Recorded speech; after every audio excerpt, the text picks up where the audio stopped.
The scary stories will start in 40 seconds. Before they do, I just want to remind you to subscribe to my channel. I know what it's like. You're trying to enjoy a video, but there's an ad after almost every story. That is not going to happen here. Ever. And that's my minimal ad promise. There's only 2 mid-roll ads in this video, because I want you to really enjoy it. So again, if you do enjoy my videos, and want to show your support, then please subscribe and hit the thumbs up. It helps me so much. Now, let's begin.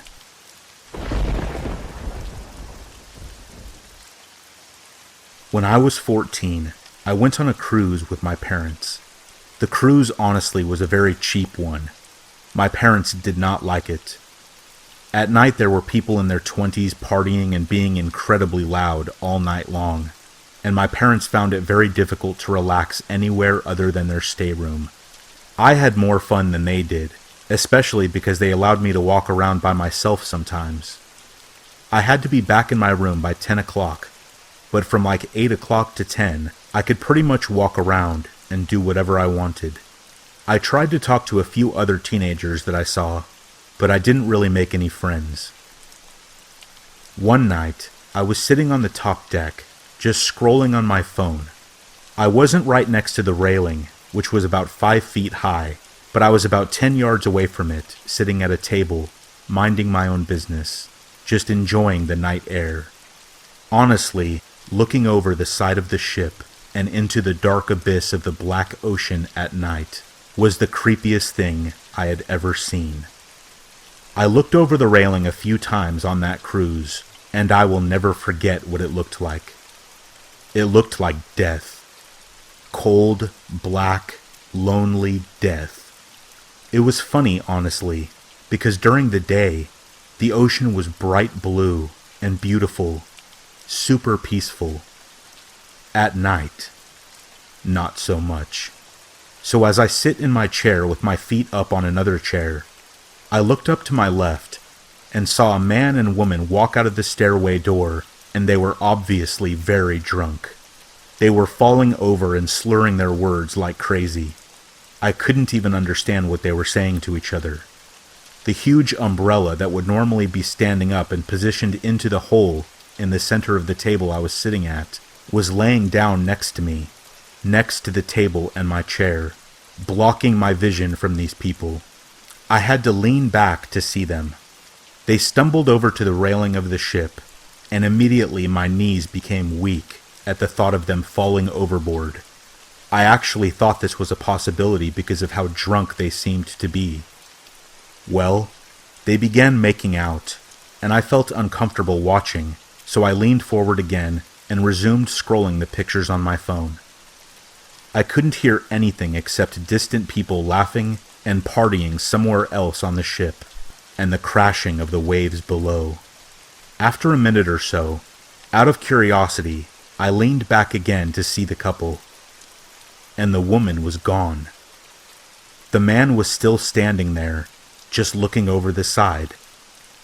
I immediately became very aware that that man did not know I was there, and my blood turned cold when I realized at the same time that I was pretty sure he had just pushed her, threw her, or did something to that woman.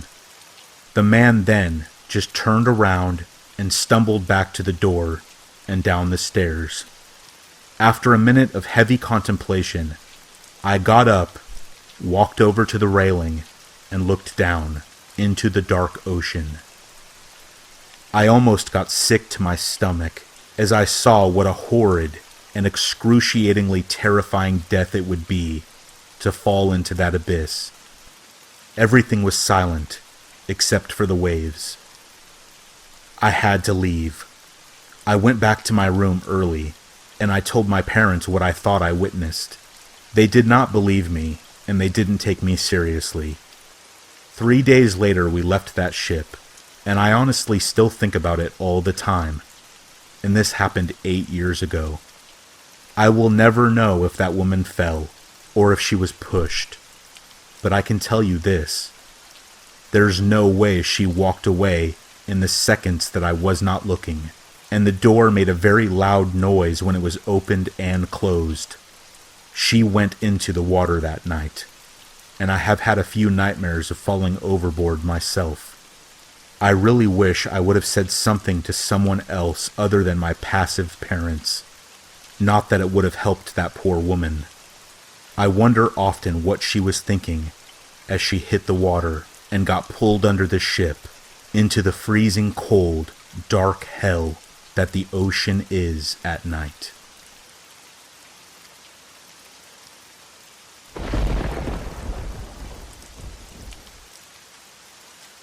"5 years ago, I worked as a CNA at an East Tennessee nursing home. While working there was a resident named Helen, and upon getting my hall assignment, I was told by my hall partner that everyone that worked there believed her to be possessed. Right, whatever. Helen turned out to be one of the more difficult residents, to say the least. She was wheelchair bound and would scoot herself up and down the hall, muttering to herself, and sometimes without warning, she would attack someone close to her, be it a fellow resident, staff, or visitor, clawing, hitting, kicking, until she was pulled off of the poor person. She did have incredible strength when these attacks happened, and she would growl these deep, guttural growls. We ended up having to keep her isolated in a room alone, with her wheelchair locked to keep the other residents safe. A few months into the job, I switched to night shift on the same hall because the shift differential was a little over $1 more on the hour. I was told by the night shift nurse that Helen was just as much a handful at night as she was in the day. One night, a new charge nurse had gotten assigned to my hall. In the mornings before day shift started, the nurse had to give all morning meds. I warned her not to interact with Helen unless I was with her. "That little bitty old thing?" she asked. "She can't be more than 85 pounds soaking wet." 87 and a half, I said, "and it takes 5 CNAs to bathe her." She looked at me like she didn't believe me, but agreed to let me know before she medicated her. Right before I started my end of shift charting, the nurse told me she was ready to administer Helen's meds. I nodded, stood up, and followed her to Helen's room, where she lay restrained. I went to get a pair of gloves from the dispenser, but they were empty. I turned to the nurse and said, "I'll run to the stockroom for a box of gloves. Don't touch her until I get back." I saw the nurse roll her eyes as I exited the room. Coming back from the stockroom, I heard cries of help ringing down the hall. The CNA from the adjacent hall was already running towards the sound, and I followed. The source was the ever-doubting newbie nurse who had undone the wrist straps of the sweet old lady and was now being clawed at. She had a handful of her hair from the back of her head and was digging her fingers into her throat, which was all scratched up and bleeding. Helen was screaming in a guttural rasp, "I hate you." It took me, the other CNA, and another nurse to pry Helen's fingers off of the poor lady and restrain her once again. The nurse from the other hall was cleaning my nurse's wounds while I took down an incident report. She said through sobs that after I left, Helen spoke to her in a sweet voice, told her good morning, and smiled at her. She asked if she would mind helping her to the bathroom. Helen was incontinent and hadn't used a toilet in over a year. The nurse told her that of course she would, and removed the wrist restraints, when Helen suddenly pounced. She cried harder, saying, her voice, even the smell of her completely changed. The nurse had deep lacerations to her throat and was missing a patch of hair. Helen had ripped it from her skull. That nurse quit that night. There were many other instances, too. I became terrified of caring for that woman. The worst happened on my last night working at the nursing home. I was about to leave. I had already clocked out, but remembered that I needed to tell the day shift CNAs about a resident having an out-of-facility doctor appointment that one of them would have to ride with them to. I spotted them down the hall and called out to them, walking in their direction. I was passing Helen's room, did a double take, and stopped dead in my tracks. Day shift had already gotten Helen up and in her wheelchair. It was in its locked position in the middle of her room, but she somehow had gotten one hand free from the restraint and was chewing the index finger of said hand. It was all a blur. I screamed something. I ran into the room, and the day shift and nurse ran after me. It took all of us to wrestle her finger out of her mouth. She screamed and growled in protest the entire time. Mouth and yellow jagged teeth covered in blood and bits of flesh. Helen had chewed the meat off of her finger. The doctor was called in, and he said that he had never seen anything like it, and she would need skin graft surgery. It was more than I could take. I walked out of that nursing home and never went back. I didn't give any notice. I didn't even call. I remained traumatized by Helen, and I never worked as a CNA again.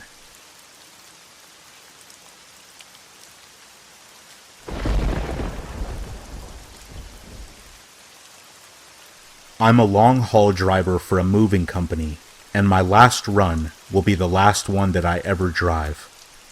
I'm in Minnesota, on my way to Portland, Oregon.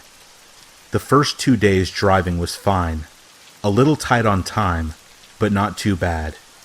The third day, I will never forget. I had run out of time, and I was not able to find a room to stay at in Montana, so I had to sleep in my truck. It's not a sleeper cab, just a normal box truck. I've done this before, so all was fine. I was in the mountains, and I was the only one parked at this rest stop. I knew that the next town is about 30 miles behind me. It was about 11:30 at night, and I'm getting ready to go to sleep.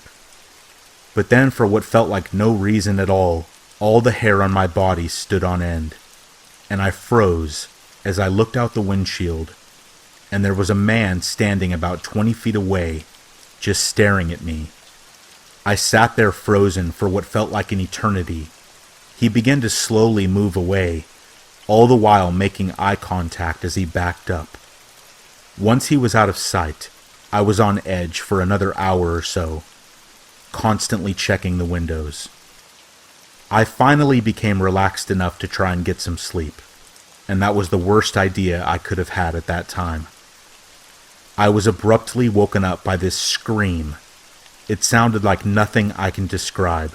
It was harrowing and terrifying. I'm a big guy. I was in my 20s and 6 foot tall, but this sound woke me up and put me into such a panic and fear that I will never forget. I turned on all the lights in the truck, and what I saw, I can never unsee. The man was standing right in front of the truck, completely naked, with blood all over his face. He began rapidly running around the truck, pounding on the doors and trying to open them. I was so terrified I couldn't move. He began to throw rocks at the windows, and they began to crack. This broke me out of my trance of pure fear, and I started my truck. I floored it, trying to get away as fast as the truck would go, but it wasn't accelerating as it should. It crawled forward slowly, and then I realized he had slashed all of the tires. I was trapped in this box with no escape, no cell signal, and 30 miles away from anything or anybody else. I thought for sure I was dead. But there was one place that I might be able to make it to. The restroom. I could lock the door if I could make it, but that was a good 200 feet away, and there was a lunatic with a knife outside. I watched as he kept going around the truck and waited for him to get to the back. That would give me the best chance of getting away. As soon as he was midway up the passenger side, I opened the door and ran like hell. I made it to the bathroom and locked the door right when he slammed into it, and he began screaming maniacally. I backed up to the wall and just waited. I stayed in that bathroom until morning, when eventually the screams stopped, and after a while, someone knocked on the door. The knock was gentle, and eventually a woman spoke. "Hello, is anyone in there? This is Montana State Patrol."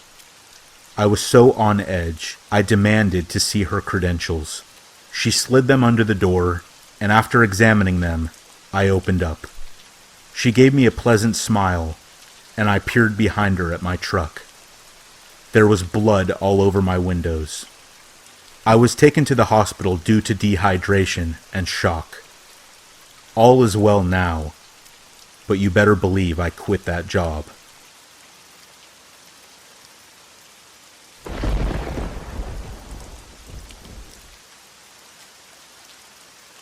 This happened 4 years ago when I was 16 years old. Nothing scary has ever really happened to me apart from this. One night I woke up, needing desperately to use the bathroom. My house was pitch black. Only the vague orange light from the street lamps through my blinds made my room just barely visible. The first thing I noticed is that the air was absolutely freezing. It was winter after all, but I didn't realize my house was so poor at retaining heat overnight. The thought passed, and I fumbled my way along the hallway, holding onto the banister as I made my way to the bathroom. I waved my hand, about to pull the string that turned on the light. I pulled it, and then the overly bright light in the bathroom turned on, and I squinted. I did my business, and just as I was about to exit the bathroom, I looked through the slightly ajar door, and there was a window I could see at the bottom of the stairs, right next to the front door. The window had a translucent white curtain over it, so I could still see outside. I squinted my eyes to see more clearly. There was someone standing at the window, next to the front door. All I could see was a dark silhouette, but I could tell it was a man. My initial thought was it must be a delivery. But wait, it's 4 o'clock in the morning. There's no way this is a delivery. My heart began to thump furiously against my chest as I watched. The person didn't move. They just stood there for what seemed like forever, but was really less than a minute. Thoughts raced through my head. As I contemplated my actions, they suddenly just turned and walked away. I stood in place, blinking, and then when my legs finally obeyed my thoughts a few seconds later, I quickly ran down the stairs to check if the door was locked. It was. I pulled back the curtains and peered out the window, but the driveway and street were empty. All I could see was the early morning frosted pavements and orange streetlights. Surely they didn't go down the path to my backyard. I sprang into action again and ran to the kitchen to my back door. It was wide open. It was pitch black outside, and I was terrified beyond belief. I ran and slammed the back door as quickly as I could, and locked it with fumbling fingers. I then stood there, not knowing what to do next. I strained my ears listening for something, anything, but all I heard was deafening silence. I looked through the curtains again, and didn't see anyone. I woke up my mom, and she checked the house with me. We never found anyone, and nothing has ever happened since. I honestly don't know what to make of this experience, but it was truly something that you would see in a horror movie, and it was the scariest night of my life.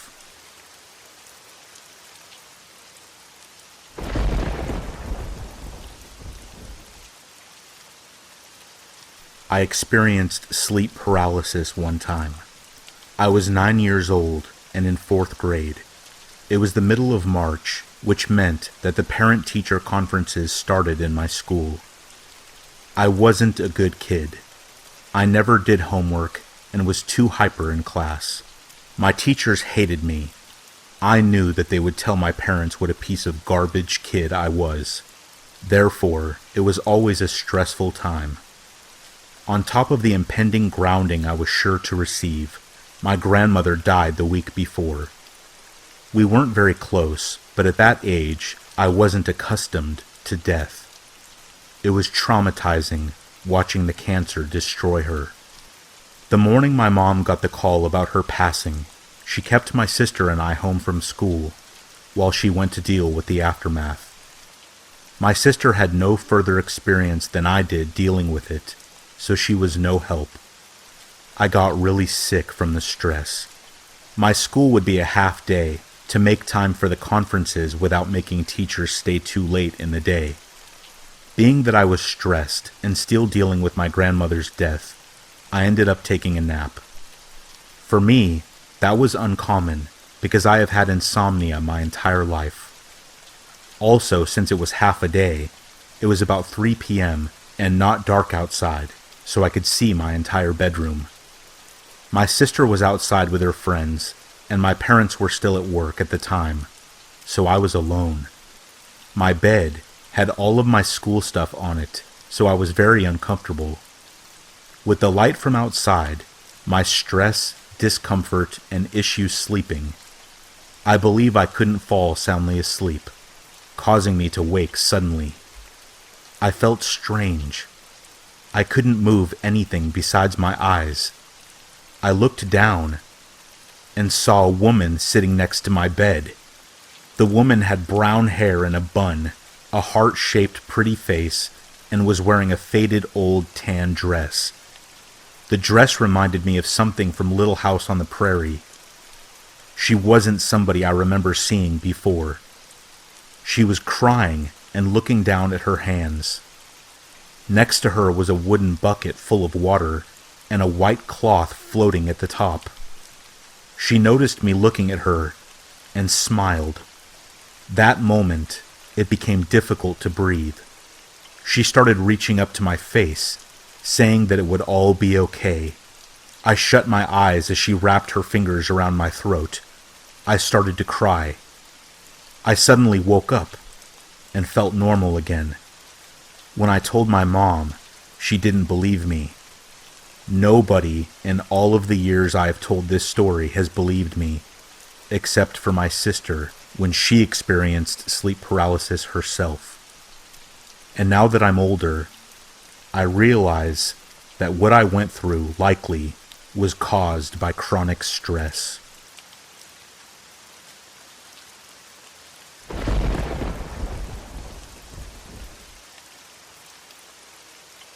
On April 24th, just a couple weeks ago, my boyfriend and I drove from Minnesota down through Iowa and Nebraska to Colorado for a family emergency. We made a pit stop to stretch our legs and also so I could look for rocks for a little bit.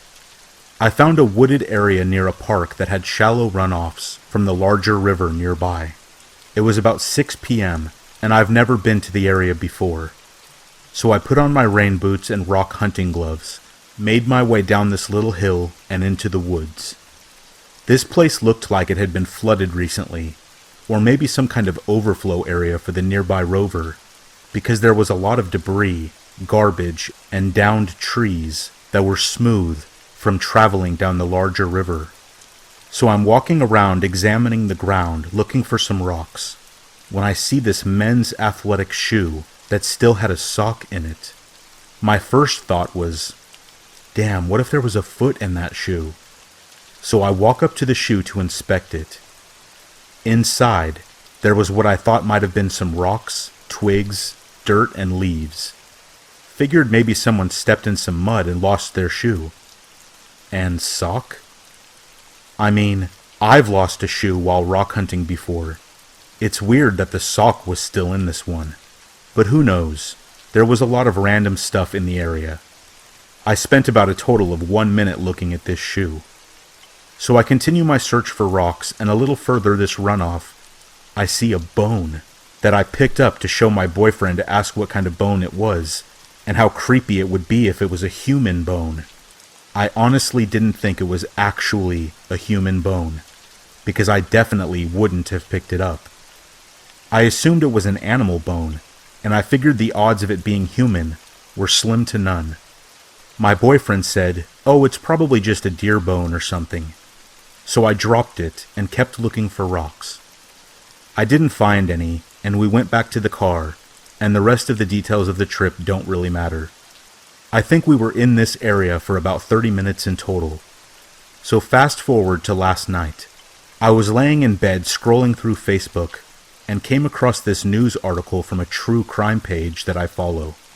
The title said something along the lines of this: Body of missing person found in Iowa.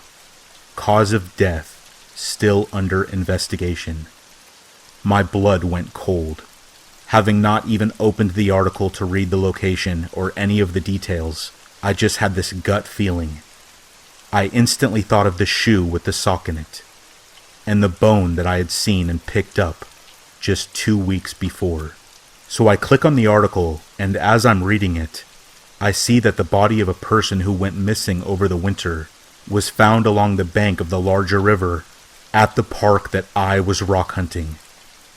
And the case remains unsolved. I hardly slept last night because I had this overwhelming feeling that the shoe and the bone might have belonged to that person. I called the police department that was handling the case and explained everything to the dispatch lady. The tone in her voice changed and told me that this case has kept her up at night. She had me send an email with photos I took from the area and Google Maps aerial screenshot where exactly I was. She thanked me for calling and said that the head detective on the case would be getting in touch with me in the next day or so. I can't stop thinking about this whole thing. I really hope that my findings will be able to give some sort of clue as to what happened to this person that I found at the river.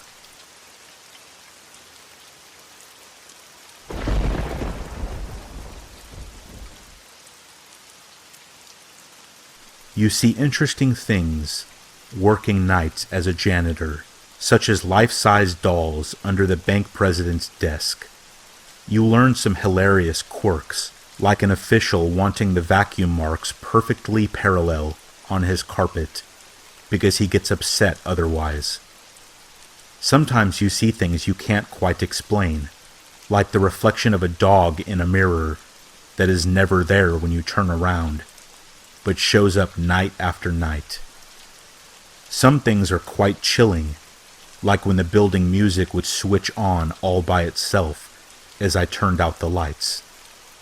Of course, being in empty buildings alone at night made everything take an extra dimension of spookiness. Only one thing really and truly scared me, however, because it was more tangible than Mirror Dog ever could be, and more dangerous. It was a miserable night, with blizzard conditions that are not uncommon in the winter here. The wind was howling. Snow was blowing. It was dangerously cold. Altogether the kind of night you don't want to be out in. My last building for the night was on the outskirts of town, in a quiet business plaza by a large public park.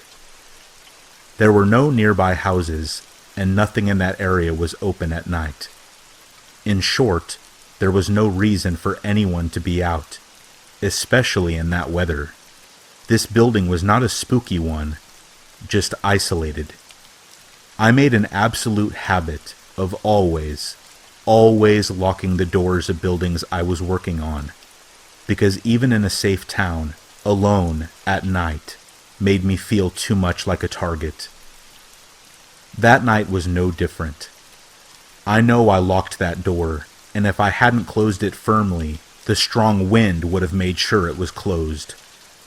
I went about my usual routine, turning all the lights on all 3 floors, and then setting up my supplies.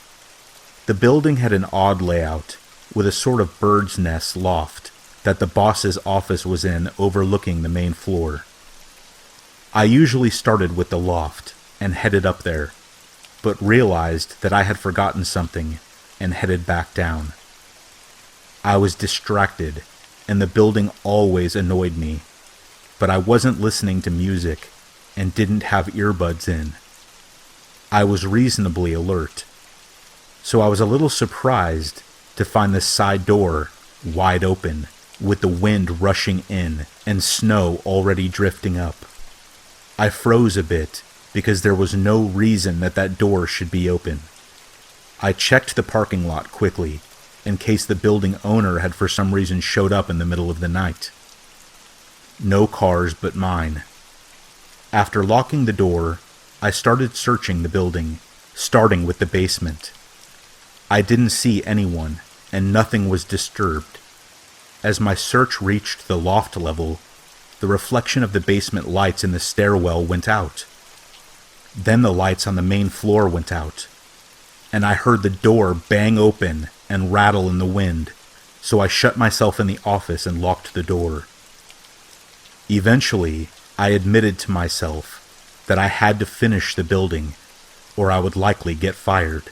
So I went out of the office and closed and locked the outside door for the third time that night, turned the lights all back on, and cleaned faster than I ever have before. I should have called the police. Luckily, nothing happened that night, and I never saw anyone. But there's one thing that I'm sure of. At one point that night, I was not alone in that building.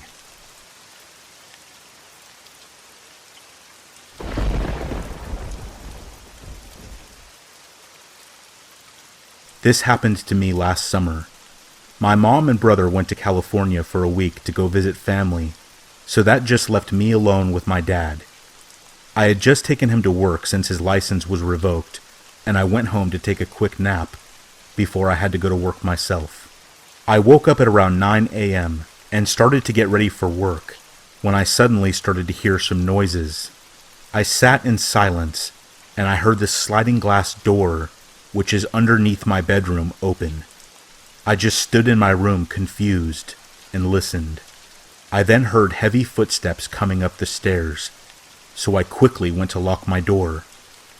I backed away from the door, and what I heard next had me frozen in place. All of the cabinets in my parents' room began to violently open and close. This went on for a good 2 minutes, when it all stopped suddenly.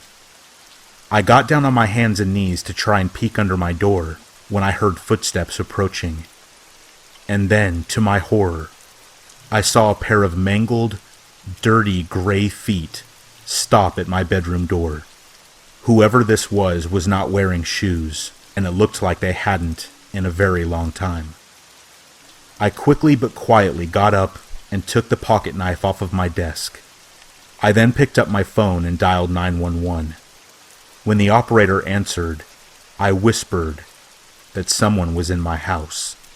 The lady told me that an officer was on their way and asked me to wait on the line. I stayed on the line with the operator, but the whole time I was just waiting for the worst to happen. Eventually, she told me the cops were at my house, but I had to somehow make my way downstairs to open the door to let them in. At this point, I pulled myself together and let my adrenaline take over.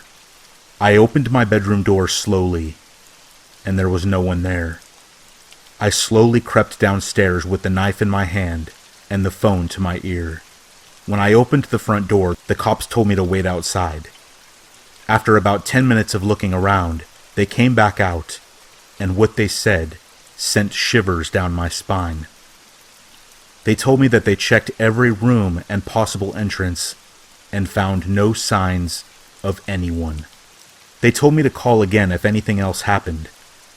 I finished getting ready and went to work. I got there an hour late and I told my boss what had happened, and things went on as normal. Later that night, I picked up my dad from work, and for some reason I never told him what happened. I thought somehow I had imagined it or dreamt it. I knew no one would believe me, and they would assume that I was either crazy or making up stories. It still puzzles me that there was no sign of a break-in. To this day, I'm still confused about what happened, and the experience is burned into my brain. It wasn't until a few days ago when I heard a similar story, which made my blood run cold. I couldn't believe how similar the event was, and now I'm left with more questions. I still live in this house, and I hate it. I'm planning to move out soon, because nobody should be so afraid of where they live.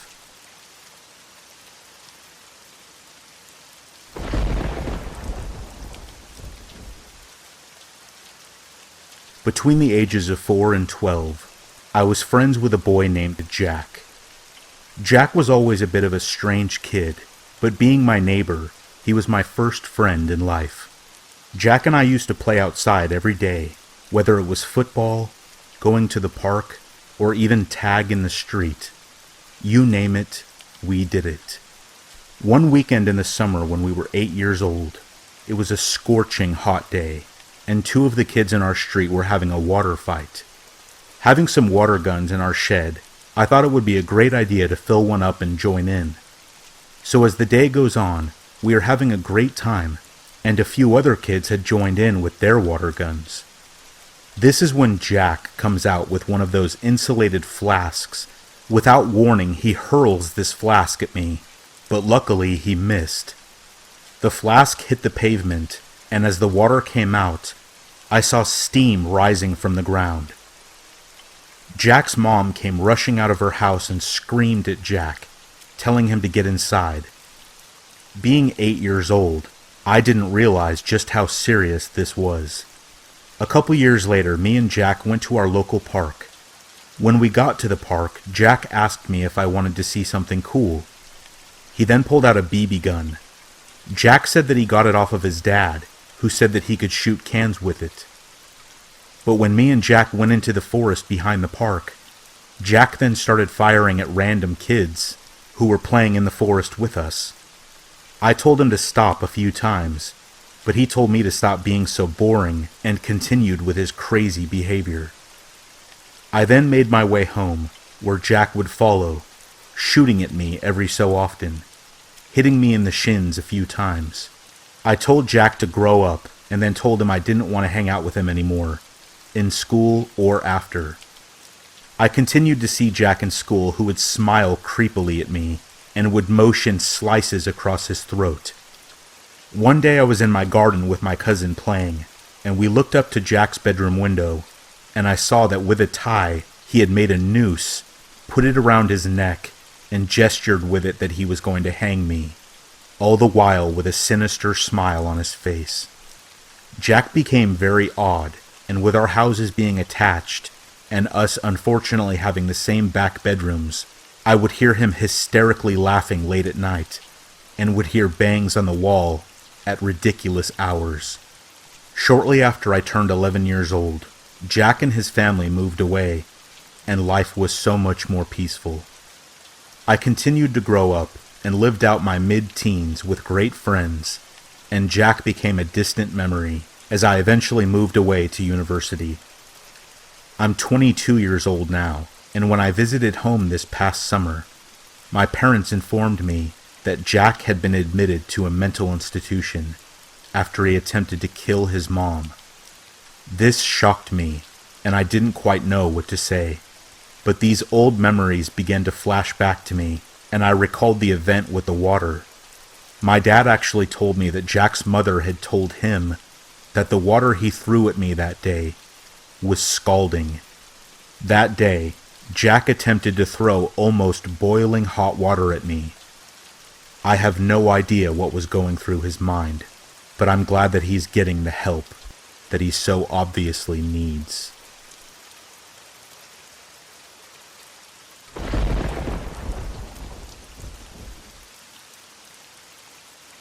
This happened a few months ago, July 29th to be exact. I am a female, and at the time I was only 18. Now I live with my mother, stepfather, and little brother in a 3-bedroom apartment on the bottom floor. It is a nice place with 2 balconies, which are about 8 feet off the ground because the building is built on a rather steep hill. Now the front door of the apartment is self-closing, and when it closes by itself, it slams rather loudly. My family had decided to leave and go out to eat, and since I was home, they didn't bother to lock the door. I decided to stay home because I am an introverted extrovert and had already been social enough that day. I wanted some time to myself. My family is located in a town in Nebraska that doesn't really have much crime. It is nothing like the part of town that we originated from. It is a town full of military families that have plenty of money. Pretty much the only things to worry about in this city is little brats who have been spoiled too much and think they can get away with anything. The apartment is set up pretty simple. You have the front door with a little hallway, which, if you go right, then you have the living room, kitchen, and dining room. Then if you go left, there is another hallway, which has 3 bedrooms and a bathroom. My room is the very first one in the hall. One cannot pass my room without me knowing. This was an intentional choice when we moved, due to my anxiety and PTSD. I have problems with paranoia because of past experiences. My little brother was intentionally put in the bedroom between my own and my parents at the end of the hall because of said paranoia, mainly my need to check on my family members after I have one of my terrible nightmares. Now this night, I had laid back on my futon in my room and had my bedroom door closed so that I could enjoy my privacy without my anxiety kicking in and making me think that someone could be in the apartment with me. I was listening to true horror stories through my headphones and reading Naruto fanfiction on my phone when I heard the front door open and then close. I glanced at the clock and it read 7:36 p.m. I thought, okay, so they are back, and my little brother will follow the same routine and burst into my room without knocking to come and bug me and let me know that they are home. I waited. No yell from my mom that they are home. No door opening. No little brother. Nothing. I took off my headphones and listened. I could hear someone walking around. The familiar sound of footsteps traveled through the entire apartment. I waited, my anxiety rising up in my throat. I sat on my futon, opening my mouth slightly to breathe quieter. Smooth, slow breaths through my nose and mouth at the same time. My heart still pounding. I looked at the door to my room, waiting, thinking that it must just be me hearing things. Thin apartment walls and such. I heard whoever was walking through my apartment go down the hall and then try to open my parents' locked bedroom door. I stared at my door even harder.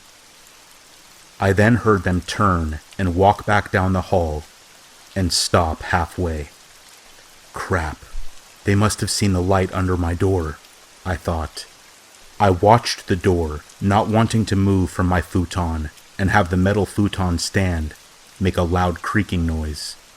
They came to my door and then heard my doorknob start to turn.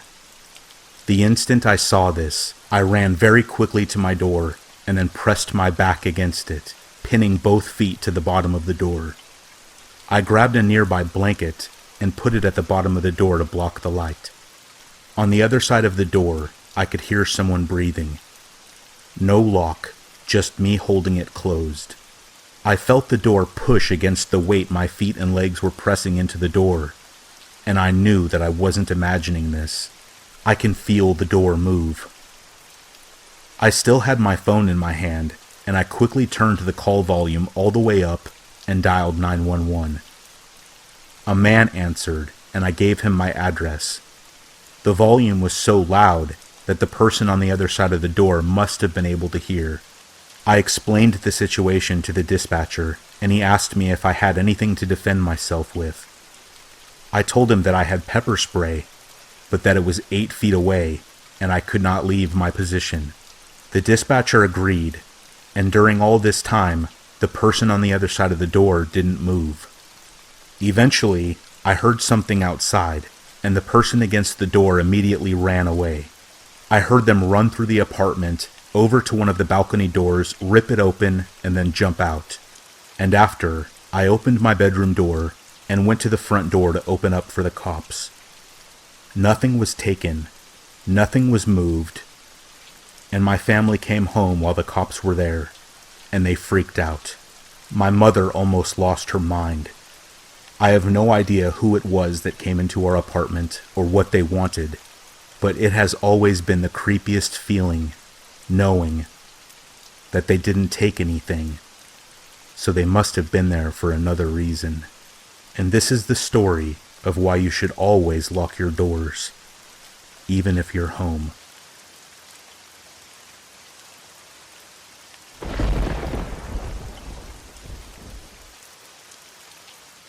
I used to live in a bad area. It was the west end of Newcastle, and at the time, it was so bad, it was safer for me and my friends to walk to town rather than go up and get the bus, as gangs of youths would hang around that area and cause trouble. So this was early one winter day at about 7 a.m. It had been lightly snowing and was about -8 degrees, a particularly cold spell at the end of the 1990s. On this day, we had heard that the River Tyne had frozen, and this was an unusual sight, so we decided to walk to town along the river to avoid the bus stop. There was snow falling, so we were having fun and walking down to the riverside path and generally enjoying our early morning walk, throwing snowballs at each other and sliding around on the ice, which had formed on the path. Once we reached the river, it was indeed frozen, and we walked along the side. We were the only people there, and there was not another person in sight. Now the river had jetties which were big wooden pier-like structures, which went out into the river and were now mostly used by fishermen. As we approached one of these, we made a joke about trying to walk on the river ice and how we would probably end up stuck and needing help. At this point I saw a man under one of the jetties, apparently bending over looking for something. So I said, "We'd end up stuck down there like him." And then we looked, and looked closer. This man was not moving. Being young, we just assumed that it was a washed-up mannequin from some stag night which had ended up in the river somehow. But there was something about this situation which was just strange. It was very difficult to get down to where it was, and none of us wanted to get closer. The skin on it was pure white, and it was wearing what looked like black clothes. We could not see the face, just the body bent over the beam supporting the jetty. Being the 1990s, cell phones were not really a thing yet, so we did not know what to do. I wanted to get to a phone to call my mom and tell her to come down, so we remembered there was a phone box a little further back, and I volunteered to run back to it and make the call. On arriving at the phone box and calling home to my mother just thought that we were trying to get a lift to town and refused to come pick us up. And that was when I used my very serious voice, and she seemed to understand that this was real and not some excuse to get picked up. I ran back to the jetty, and another man had arrived who was also concerned that it might be a dead body. None of us wanted to get very close to it. He had a phone and called the police. They arrived about the same time as my mother. She instantly insisted that it was just a mannequin and that she would take us to town and we should leave. We were then somehow convinced that she was right and were a bit embarrassed about thinking that it was a dead body. The man who called the police also decided to leave and continued his walk. Just as we got to the car, we saw the river police boat approaching in the distance, and decided that we should at least explain to them our mistake. So we waited for them to arrive. They pulled up to the jetty, and one of them climbed up the ladder and came to see us. We explained, and he laughed and said it was okay, and that they would remove it, and it was no problem. So we pointed out where the mannequin was. As the river police officer looked over, he instantly became super serious upon seeing it, got on his radio, and summoned the local police and the fire brigade to attend. Suddenly, police appeared from everywhere, and we were taken to one side and interviewed about the situation. At this point, we knew that it was an actual dead body. The firemen arrived and used inflatable sheets to reach the body. The policeman told us that we could stay and watch, but that it was not like what you see on TV shows, and we should seriously consider just leaving. He stood with us when we decided to stay, and explained what was going to happen. This is where it escalated fast. The firemen approached the body, and 2 of them got hold of it, but it was frozen solid to the wooden beam. We thought that they would just gently ease it off, but that is not what happened. 2 more firemen went down, and they all pulled on it as hard as they could. There was a huge noise, which sounded like a huge tree branch snapping, and the body just broke in half. Crabs suddenly emerging from inside of it, falling onto the mud below. They then threw the top half of the body into a body bag and started working on the lower half. Another huge snap. His legs broke. More crabs and river creatures burst out. And then they dragged the 2 parts of the body up onto the path. They then lined up 3 rookie police recruits right in front of the bags. They made us walk quite far away. Then they opened the bags to show the new recruits what it looked like. What I saw was like something from a horror movie. His face had crabs emerging from the eye sockets, and his lips had been totally eaten away. The body was totally bright white, and the hair was gone. One of the policemen threw up. It all happened so fast, there was barely any time to process all of it. We were later contacted by a reporter who told us the man's name was Jimmy, and that he had been due in court on serious criminal charges, and that the police believed he had jumped into the river rather than face a long time in prison. It made the front page of the local paper. I still walk along the same path quite often all these years later, and I often stop for a while where we found the body. I have never seen anything like that since, but it was certainly an event which made us no longer feel like children, rather adults realizing what the world is really like.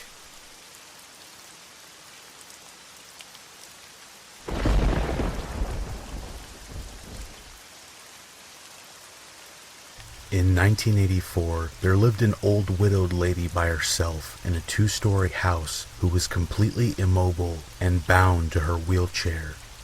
Ever since the mysterious death of her husband, she required the aid of a caregiver who would visit her daily to help her with everyday tasks. What made it even more difficult was the fact that the 2 floors of the house were only connected by an old staircase inside.